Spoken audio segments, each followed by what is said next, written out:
कौसल्या सुप्रजा रामः पूर्वा सन्ध्या प्रवर्तते। उत्तिष्ठ नरशार्दूल कर्तव्यम् दैवमाह्निकम्। कौसल्या सुप्रजा रामः पूर्वा सन्ध्या प्रवर्तते। उत्तिष्ठ नरशार्दूल कर्तव्यम् दैवमाह्निकम्। उत्तिष्ठोत्तिष्ठ गोविन्द उत्तिष्ठ गरुडध्वज। उत्तिष्ठ कमलाकान्त त्रैलोक्यम् मङ्गलम् कुरु। उत्तिष्ठोत्तिष्ठ गोविन्द उत्तिष्ठ गरुडध्वज। उत्तिष्ठ कमलाकान्त त्रैलोक्यम् मङ्गलम् कुरु। मातः समस्त जगताम् मधुकैटभारेः वक्षो विहारिणि मनोहर दिव्यमूर्ते।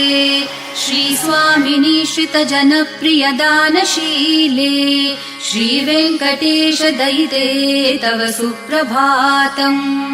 मातः समस्त जगताम् मधुकैटभारेः वक्षो विहारिणि मनोहर दिव्यमूर्ते। श्रीस्वामिनि श्रितजनप्रिय दानशीले श्रीवेङ्कटेश दयिते तव सुप्रभातम्।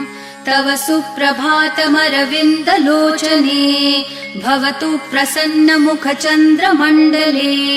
विधिशङ्करेन्द्रवनिताभिरर्चिते वृषशैलनाथ दयिते दयानिधे। अद्यादिसप्तऋषयः समुपास्य सन्ध्याम् आकाशसिन्धुकमलानि मनोहराणि। आदाय पादयुगमर्चयितुम् प्रपन्नाः शेषाद्रिशेखर विभो तव सुप्रभातम्। पञ्चाननाब्ज भव षण्मुख वासवाद्याः त्रैविक्रमादिचरितम् विबुधास्तुवन्ति। भाषापतिः पठति वासरशुद्धिमारात् शेषाद्रिशेखर विभो तव सुप्रभातम्। ईषत्प्रफुल्ल सरसीरुह नारिकेलपूगद्रुमादिसुमनोहर पालिकानाम् आवाति मन्दमनिलः सह दिव्यगन्धैः शेषाद्रिशेखर विभो तव सुप्रभातम्।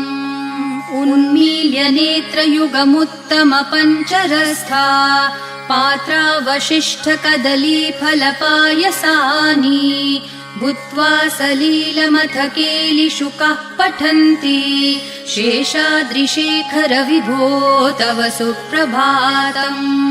तन्त्री प्रकर्ष मधुरस्वनया विपञ्च्या गायत्यनन्तचरितम् तव नारदोऽपि। भाषा समग्रमसकृत्करचार रम्यम् शेषाद्रिशेखर विभो तव सुप्रभातम्। भृङ्गावली च मकरन्दरसानुविद्ध झनकार गीतनिनदैः सह सेवनाय निर्यात्युपान्त सरसी कमलोदरेभ्यः शेषाद्रिशेखर विभो तव सुप्रभातम्। योषागणेन वरदध्नि विमथ्यमाने घोषालयेषु दधिमन्थन तीव्रघोषाः रोषात् कलिम् वदधते ककुभश्च कुम्भाः शेषाद्रिशेखर विभो तव सुप्रभातम्।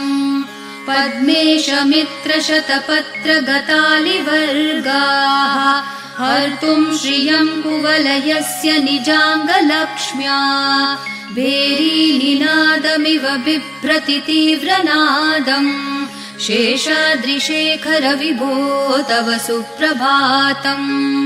श्रीमन्नभीष्टवरदाखिल लोकबन्धो श्री श्रीनिवास जगदैकदयैक सिन्धो श्रीदेवतागृह भुजान्तर दिव्यमूर्ते श्रीवेङ्कटाचलपते।